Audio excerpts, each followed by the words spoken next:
So in this video, I'm going to attempt to address some things that have been standing out for me lately. I want to try to do this in a way that is thoughtful and respectful. And I also don't want to make this video like super long. There's a lot of friction that is going on between femboys and trans femmes who feel they have been putting in the work of physically transitioning to resonate more with womanhood. As a person who is whole, I could actually see both sides of this coin. I understand the turbulence and the friction that we have met as trans feminine beings who have walked a country mile to prove that we are who we say we are, laying on tables, having surgeries, experiencing countless painful treatments to live up to this idea of what we've thought womanhood meant for so long. So I understand when a lot of femboys say, no matter how hard I try, a lot of people will never see it for me. And so they say, I'm just a man.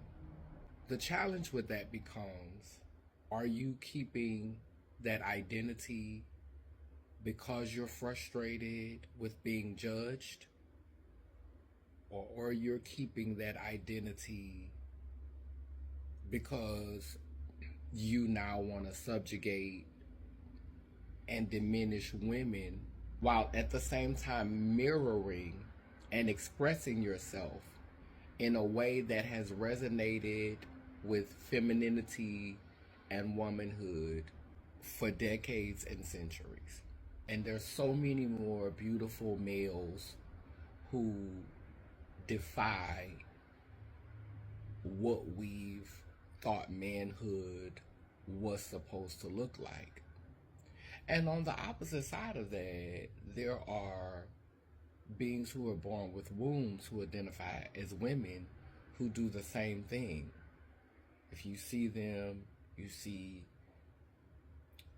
a form or a presence that would make a heterosexual woman question her sexuality. The downside of being a trans woman who is trying to fit into these boxes is that when you force others to fully transition, you erase this idea that some of us never fit into these boxes naturally.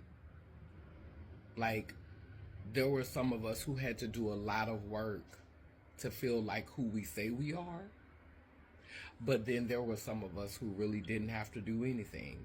And so forcing them to fully assimilate is only trying to make society man or woman. And that's not what it is. There's intersex people, there's non-binary people, there are people who really are just organically a mixture of male and female genetics. And it's beautiful. There are women who identify as women who have big heads and broad shoulders and hair growing in their face and flat booties with no hips. There are males who have, or men who have smooth skin and a small waist and soft as butter with long flowing hair.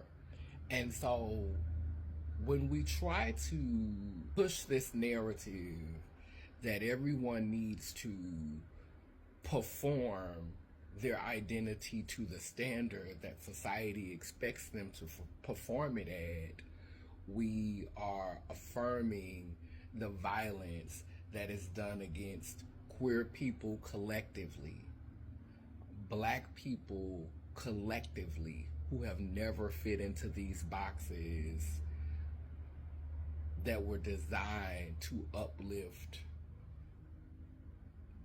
a whitewashed nuclear family. As a post-op sex change who is 11 years post-op, I feel that we lost the plot.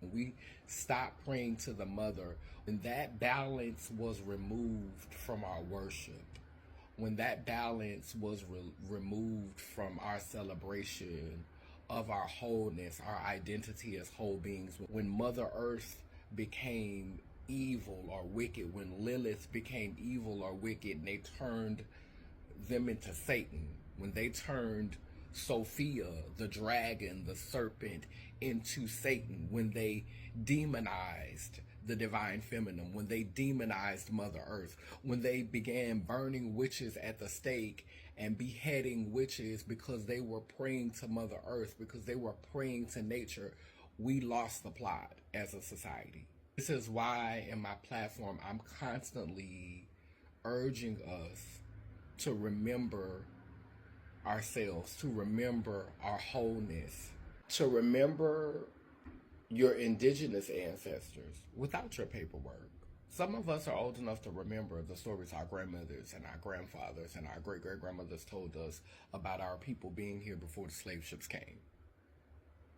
Remember that indigeneity. Remember that in your spirit. Remember that in your identity. Remember your wholeness. This journey, I know, was ordained for me because there's such a divide in our community, and I know that some in my community would not have heard me if I would have stayed pre-op. They would have said, oh, well, you're not real because you didn't have the surgery. And that's a divide that really happens. Like, when you begin the journey, you lose a lot of your gay friends because they don't understand. The DL boys get scared to be around you because they can't lie and say you their homeboy anymore.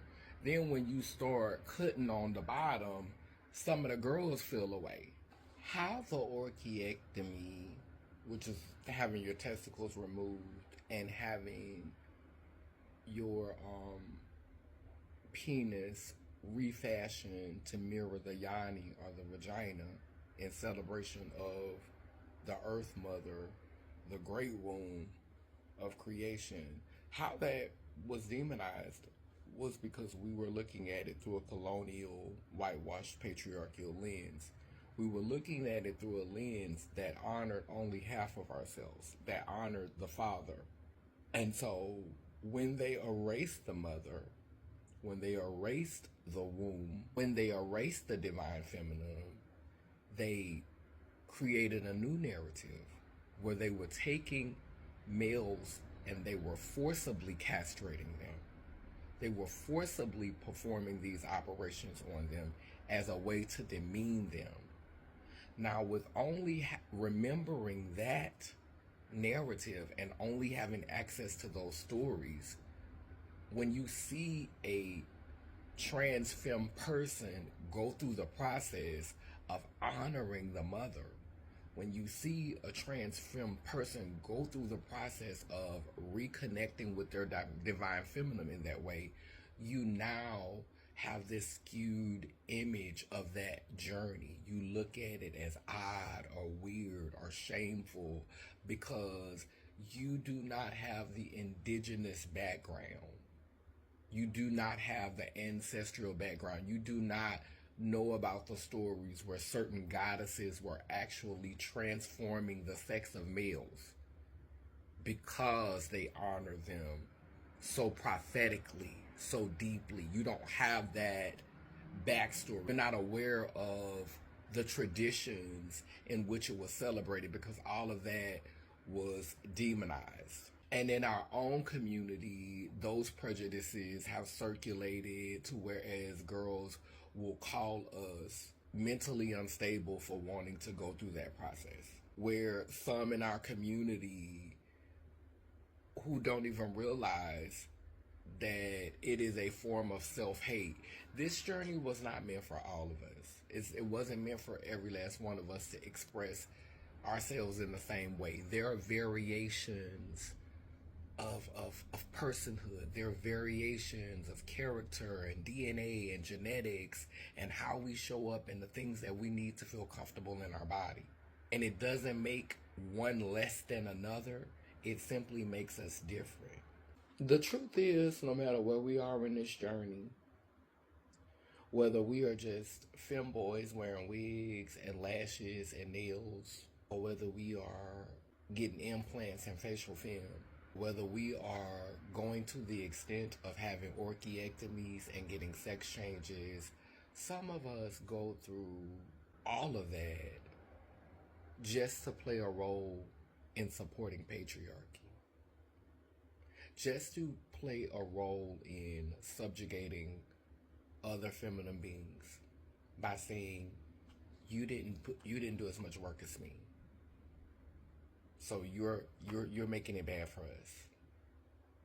Or simply saying, I'm still a man.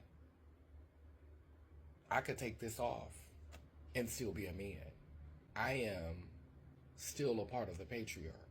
So all of us go through these transitions or make these changes to ourselves for different reasons. Some of us do it simply to play a role in subjugating and dehumanizing others. We need to remember ourselves. We need to ask ourselves, what is the intent? Why? What's the purpose? What's the point? I know why I went on this journey. I know why celebrating my foremothers and honoring the divine feminine that exists within myself is important. But why is it important for you? I mean, some of us just want views and clicks and likes. And hey, do you, boo? But I feel like this was important just to put out there. I love you all. Have a beautiful day. Take care and be well. Lela Nation. Purple ones. Rise.